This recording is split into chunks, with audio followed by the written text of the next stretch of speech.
management of University of Ibadan has named the postgraduate college administrative block after a renowned scientist and policy formulator, Professor Sonia, for his immense contribution to the education sector 40 years after his demise. Former Nigerian President Chief Olusegun Obasanjo was among other dignitaries who poured their commune on the scholar.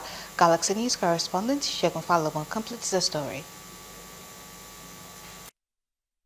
The Vice-Chancellor of the University, Professor Idowu Olayinka, at the event in Ibadan, submitted that Onabamiro's research on guinea worm stands him out among his equals in the sector. Olayinka said the decision of the management to name the administrative building of the postgraduate college after him is in recognition of his contribution to the education sector. Future generations of postgraduate students and scholars who walk through these halls will no doubt be reminded of his dedication to learning, his passion to discovery and for discovery, and his service, most importantly, to humanity. His legacy is not just in the books that he wrote or in the discoveries that he made, but in the lives that he has touched and the institution that he has strengthened. Speaking in the same vein, former President Olusegun Obasanjo lauded the decision of the management of the institution to name the administrative block after Professor Onabamiro, who he described as an icon. Also speaking at the occasion, the former governor of Ogun State, Senator Ibikunle Amosun, lauded the contribution of Professor Onabamiro to the education sector. And when you name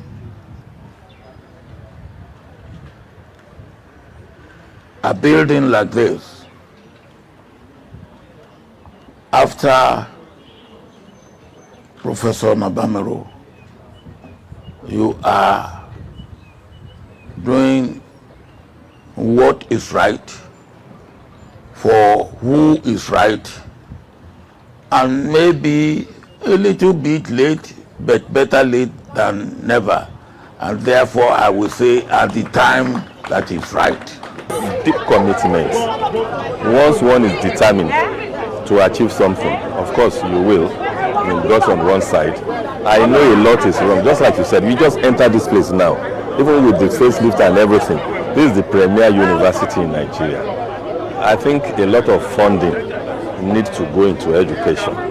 And the area of maybe when they give them the money, they misappropriate, they misuse and all of that should stop. I believe that we could do more in the funding of education. Earlier in her welcome address, one of his children, Ms. Onabamiro, described her late father as a great family man who was brilliant and committed to excellence, and a proponent of the use of Yoruba language as a means of communicating to children at home. Father refused for us to speak in English. My first language was Yoruba. I was not allowed to speak a word of English. So in school, we were taught English. I remember even at the age of 6, 7, I was taught English in school.